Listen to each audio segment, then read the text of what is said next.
You're listening to Death of the Reader. Flex and Herds here for your Murder Mystery World Tour, and we are here with a new novel. This time it is Anthony Horowitz's The Magpie Murders. We are discussing parts 1 to 4, and we're joined on the line by the wonderful Andrew Pople from Final Draft. Andrew, it's so good to have you back on the show. You were our first guest ever, and it's good to, come home to family. It's exciting to be back, and you guys have given me a really welcome distraction and a puzzle. So I appreciate it. In short, we are still going through our journey of metafiction and texts that question the relationship between the reader, the author, the page, and everything in between. I'm not saying that we're about to throw you completely in the deep end, sir, but that's exactly what's about to happen, Andrew. I hope you're prepared mentally, emotionally, spiritually for metatextual analysis. I hope you're ready. I really am. Look, guys, I need you to know. I know I'm not.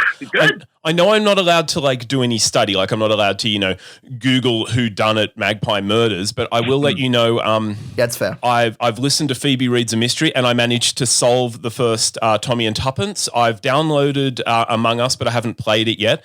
And I also, to prepare for the Magpie Murders, I completely re-listened to the Counting Crows first album, August and everything after.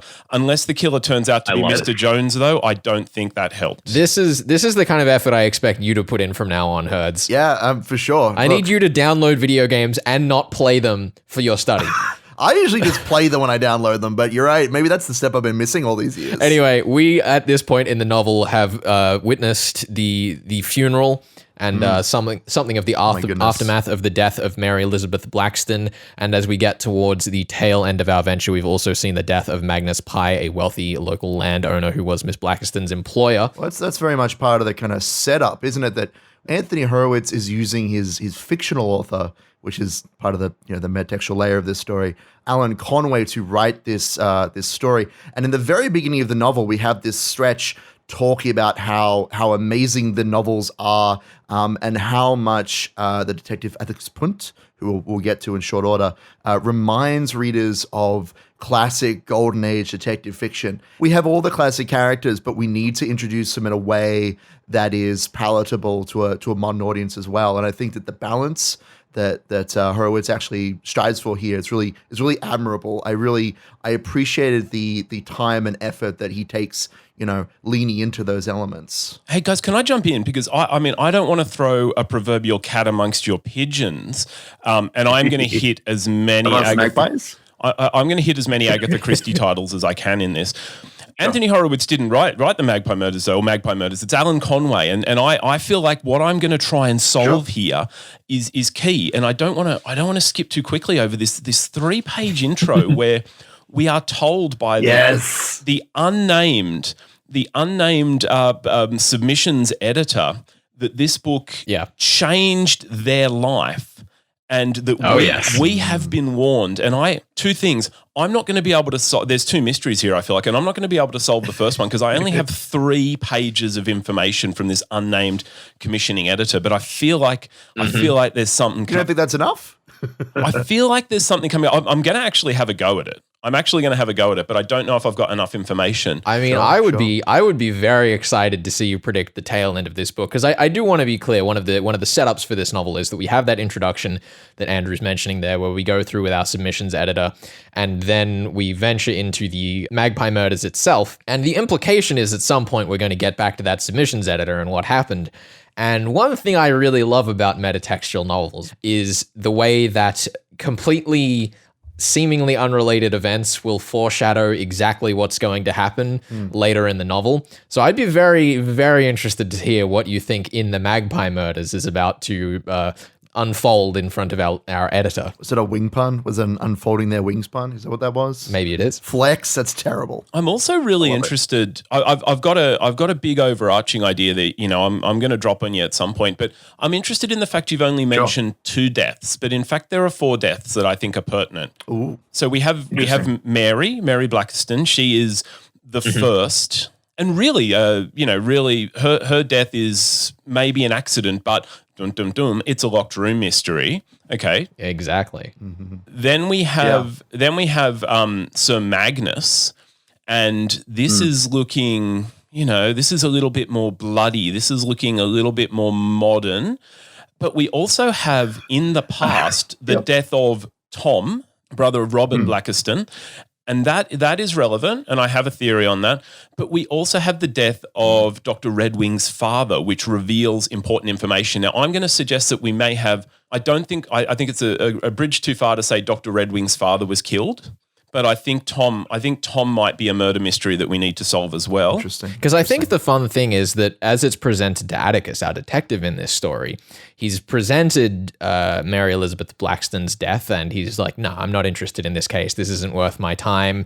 And we have a bit of a journey for him in actually having to come around because he's been diagnosed with cancer, and it's a bit of a journey for him deciding whether or not he actually wants to participate in things. What does he want to do with his final days, effectively? You might call it a hero's journey. A little bit.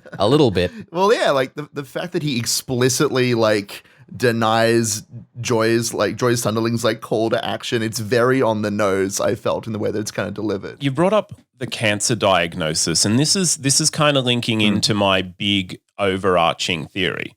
This is kind of my meta fiction read on this. And I don't want to overcook this, but I was very struck by the build-up. So in part 1, we meet the dramatis personae. We kind of get here's your suspects. In part 2, we meet Atticus, but he is also, he's sick and he is quickly dismissed. It's almost like, oh, here's your detective. Actually, nah, he's not going to be part of the book. Yeah. And we get our 2 murders in those 2 parts, or we assume our 2 murders. Part 3, oh, no, Atticus is back and he's going to investigate. Then in part 4, we get the questioning of the suspects to begin in earnest. But as this all unraveled, it struck me how we're hitting all the notes, particularly of Agatha Christie. Oh, yeah. For sure. This is my big overarching meta theory about Alan Conway's Magpie Murders. Not Anthony Horowitz's Magpie Murders, Alan Conway's. I think this is a pastiche of Agatha Christie in particular, and I think Alan Conway is murdering Agatha Christie, so to speak. Atticus Pund, even though he is, he's dying, he's of the old guard dying off, he's portrayed fairly positively. He's just been diagnosed with life-dooming cancer. I guess if our plan is to deconstruct or to condemn or move on from whatever form that takes in your mind, Andrew, the Agatha Christie murders, Atticus Pund is a very charitable depiction of Poirot, a character who even Agatha Christie has said that she got kind of sick of him. So why do you think that we're being shown such a charitable side of Atticus Pund? Okay, so I'm gonna. There's a lot of my reasoning can be a bit of a hot mess. So I'm gonna drop in a little bit of. No, it's okay. That's why I'm poking at it. That's exactly why I asked the question. We're looking at not just the killing of Agatha Christie, so to speak, and moving into the modern future. We're looking at that whole era. We're looking at Dingle Dell giving way for a highway. We're also looking at the possible motive that I know I'm not going to get to later, but the whole idea of the Pye Manor and the entail. Now, I mean, most people would not have much of an idea of an entail. The most famous entail we all know about is Pride and Prejudice's entail.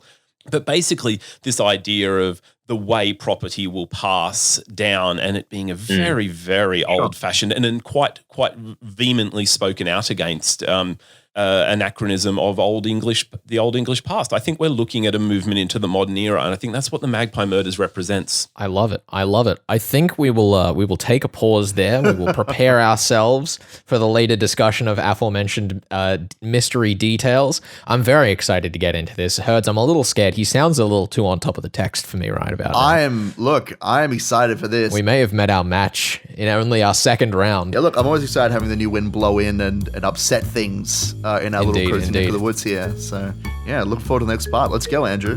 You are listening to Death of the Reader. We are discussing Anthony Horowitz's, and by extension, Alan Conway's Magpie Murders, parts 1 to 4.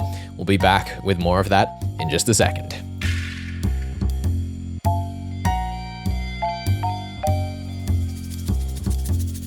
You're listening to Death of the Reader. Flex here with you. I am joined on the line by Dr. Lucy Andrew and Dr. Samuel Saunders, all the way from the UK, to talk about a wonderful new academic endeavor, The Detective's Companion in Crime Fiction, a study in sidekicks, a collection featuring the writings of Lucy, Sam, and many co-conspirators, including some names you might recognize here on the show, like Jamie Bernthal Hooker, who we've had on before, And I believe author David Bishop also contributed. He did indeed. Yeah. Lucy, Sam, welcome to the show. It's so good to have you. I'm so excited to get into this, and I'm hankering for the copy to arrive at my local library. Thank you for inviting us. It's lovely to be here. Thank you so much. First of all, who are the Sidekicks? We all know Holmes as Watson. We have a reasonable image of Poirot's After Hastings, and maybe a vague memory of Nero Wolfe's Archie Goodwin's legs.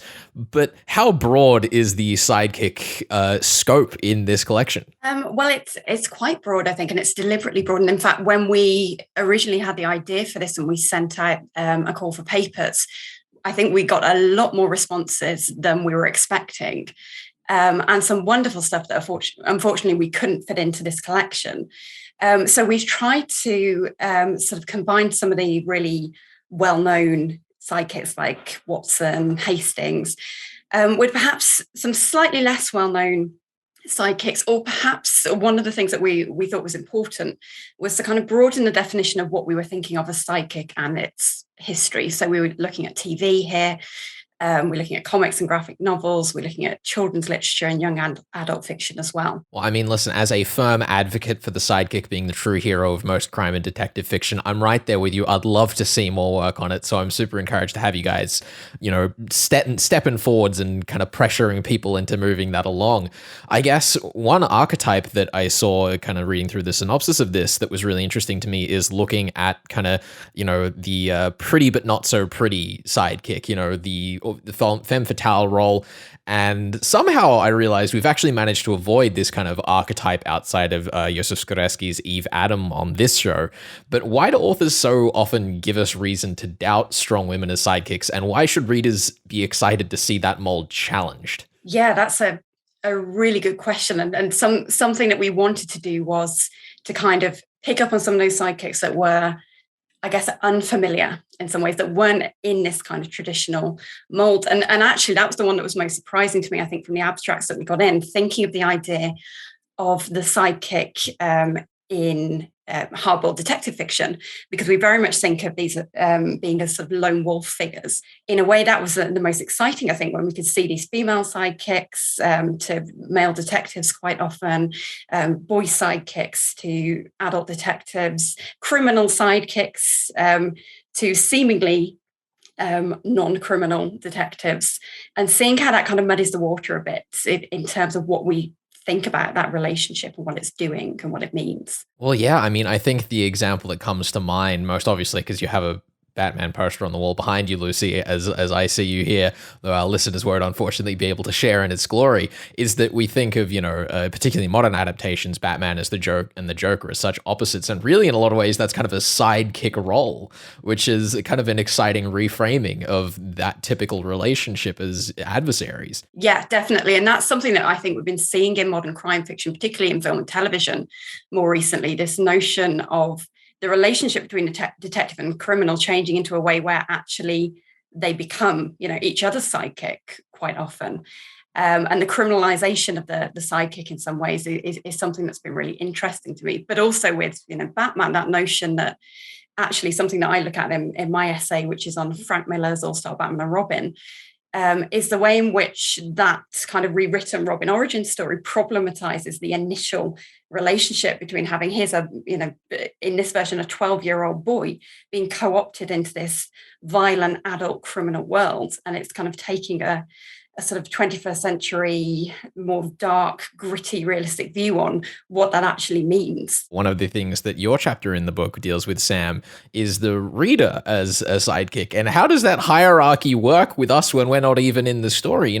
How do we find our place in the detective fiction tome when we're not actually on the printed page? That's the really interesting question, because when there's moments where the sidekick either is removed, or in later iterations of crime fiction, which we've already touched on, becomes either somehow problematized as a criminal or as a child, or some other kind of relationship to the detective. They sort of lose their position as the narrative voice that gives us our view of the detective. And so the kind of sidekick role, if you like, as a person who observes the detective in action directly, becomes a bit of a vacuum, and it's sort of filled by the reader. So we need to sort of understand the detective and trust the detective and see what they're doing through our own kind of lens, if you like, and that narrative voice is removed. So you become the sidekick. You sort of move into that position and observe the detective directly. I guess the other thing that I wanted to wrap into that is that we've also seen this transition over into the modern day, and you have a section in here looking on modern adaptations of Watson as a character.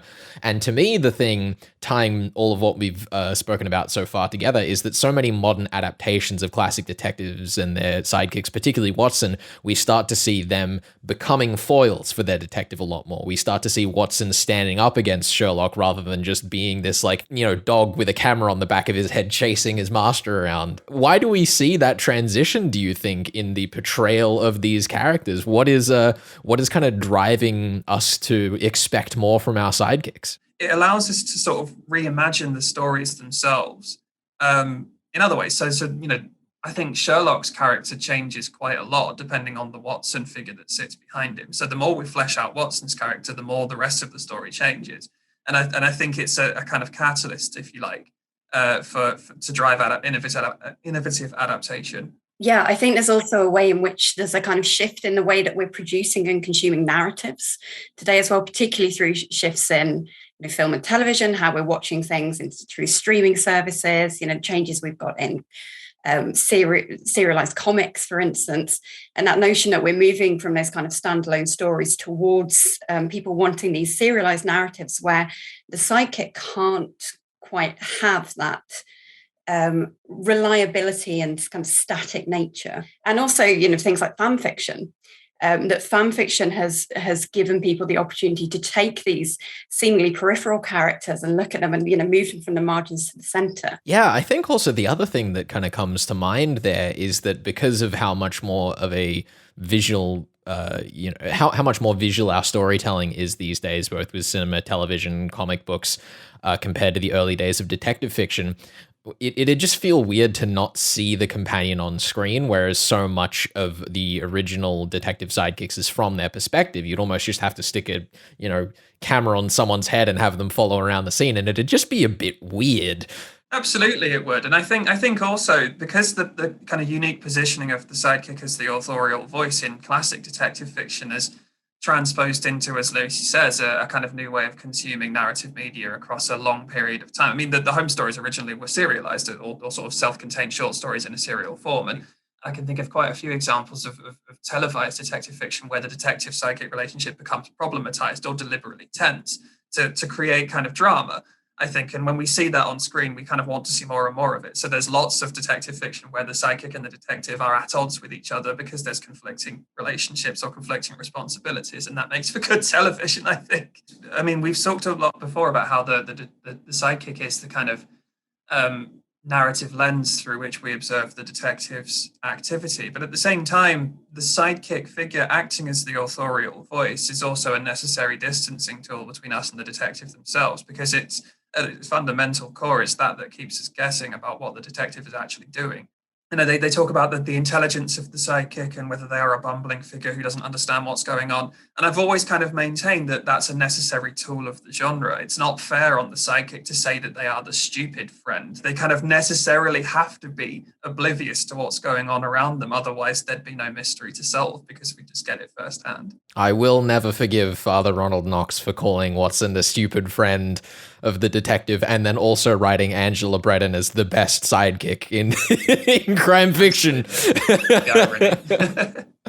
Exactly. Well, I suppose we will wrap that there. It has been such a pleasure having you here on Death of the Reader. Thank you so much for joining me, and we'll have links up on the podcast if you want to get yourself a copy. Thank you, Lucy and Sam, for joining us here on Death of the Reader. It's been such a pleasure having you. Thank you so much.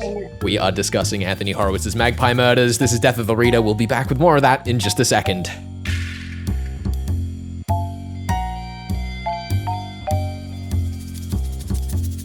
You're listening to Death of the Reader, Flex and Herds here on your Murder Mystery World Tour. We are joined by Andrew Pople from Final Draft. Andrew, it's so good to have you on the show. It is wonderful to be here, scratching away at my little grey cells. That's right. We are discussing Anthony Horowitz's Magpie Murders, parts 1 to 4. Andrew Pople is in the hot seat. It's true. You have to, sir, solve this murder mystery. We want the who, the how, and the why, and we'll just restate a couple of stipulations that we've added recently. Oh, no. So, poor Andrew. We have 3 points up for grabs. One of those points is for presenting a different theory both this and next week. I think you'll manage with that one. We also have a couple of loose up in the air points for the who, how, and why, kind of depending on the tone of the novel, but I won't state too much for sake of not leading the witness.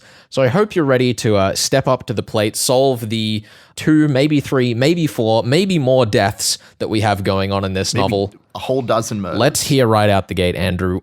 Who do you think the killer is in Alan Conway's The Magpie Murders? All right, we'll start with Alan Conway because I do have a theory about Anthony Horowitz's Magpie Murders too. Here we go. Yep, Alan Conway. Let's go. I think we have got 3 dead bodies, and I think it's not all the same killer. But I'm going for my first. I'm really hesitant to pin this down because I don't think I have enough evidence. But I'm actually going to say Lady Frances Pye. Oh. I'm going to say Lady Frances Pye for the killer of Mary Blackiston and also Sir Magnus Pye. Why do you think it's Lady Frances then? You know, because she's just a well-refined, well-to-do lady is what she is. Is she really capable of murder? It does seem to be the case that we're pointing at some connection of, wealth and inheritance as the motive for the murders in Alan Conway's Magpie Murders. So why, pray tell, would one of the, people with easiest access to the money in question be the one responsible? Okay, so here's the thing, and as I think about it, I'm not willing to rule out that she hasn't had a hand in Tom's death. And this is my reasoning. And let's even start with Tom. So Mary, Tom, Robert, and Mary's husband move into the lodge and are being looked after, and Mary is the cleaner. I believe who's the dad is in question for possibly Robert and Tom. I think Sir Magnus and Mary have had a fling at some point in the past. Scandalous. There may be some confusion. I think maybe Lady Frances knew there was an affair, but she has potentially killed the wrong son. And why would she do that? Well, because Freddie is her son. She wants the entail to go to her son. The reason she's killed Mary, I think, probably relates to the overarching situation. And also Sir Magnus. I think there's probably something in his business dealings that are threatening the overall kind of cohesion of the estate and the entail and what Freddie wants, what she wants for Freddie. The question I have is that if she has perhaps killed the wrong son, doesn't really know the full extent of the situation, and has also killed Magnus, surely that means that the inheritance is going to go away to the people she doesn't want it to go to before she has any chance to deal with it. Why would she engage in such a brash plan to try and get this inheritance? Here's the thing. Why would she kill Tom and not Robert as well? Like, why not even both, I'm worried about Robert. Like, let's just be like, I want to be like, hey, Robert, are you okay? Can you watch out? Can you watch out for more cars falling on you? So Magnus has gotten Robert a job and tried to get him away from the village. He messed that up. He got drunk in Bristol. He's back in, Saxby-on-Avon. He's had a really bad accident at the mechanics where he works. Crushed his hand, could have killed him. I don't know that wasn't somehow involved. I'm worried for Robert. I suspect that he may be in line. I mean, like, what are the finances looking like? And maybe Lady Frances is somehow worried about how that's going to play out, because remember she tells Jack Dartford that she hasn't got any money independent of Sir Magnus, and I think that's what's going on. I think the fun idea that you've kind of challenged here is that it sounds like you have a pretty clear idea of what you think is happening inside Alan Conway's The Magpie Murders, a nice sense of where the inheritance is going, the urgency that Frances Pye may feel for the situation that she may or may not have put herself in. The question I have for you, Mr. Pople, is that you were saying that you wanted to take a stab at what was happening in the world above, in the world of Anthony Horowitz's The Alan Conway.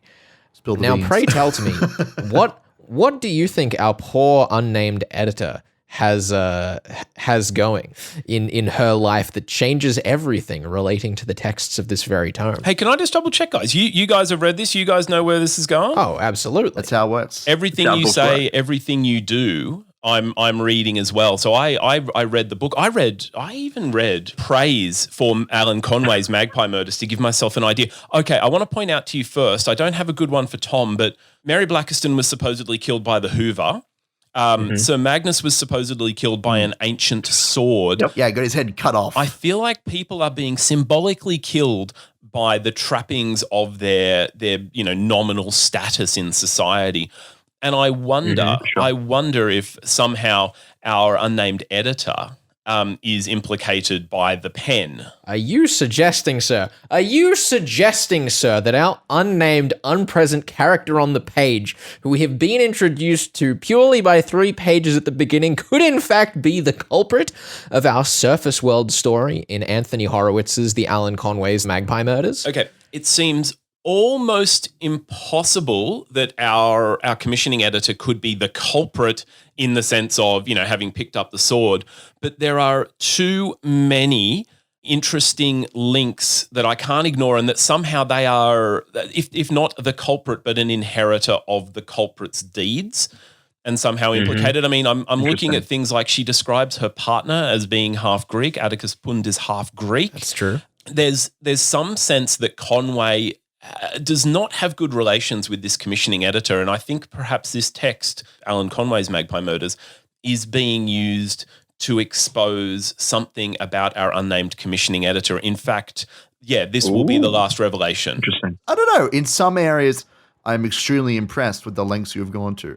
But in others, I'm like, how have you overlooked this specific detail? How could you possibly just push past this part of the story? There's not a lot of crime scene in Andrew Pople's theory here. Well, that's the thing. Do you think that the groundskeeper is an accomplice? Do you think that that's what's going on? Because he's the one who discovers the crime scene and calls the doctor over. Like, that's a classic, trope. Can we trust the first responders to the scene of the crime?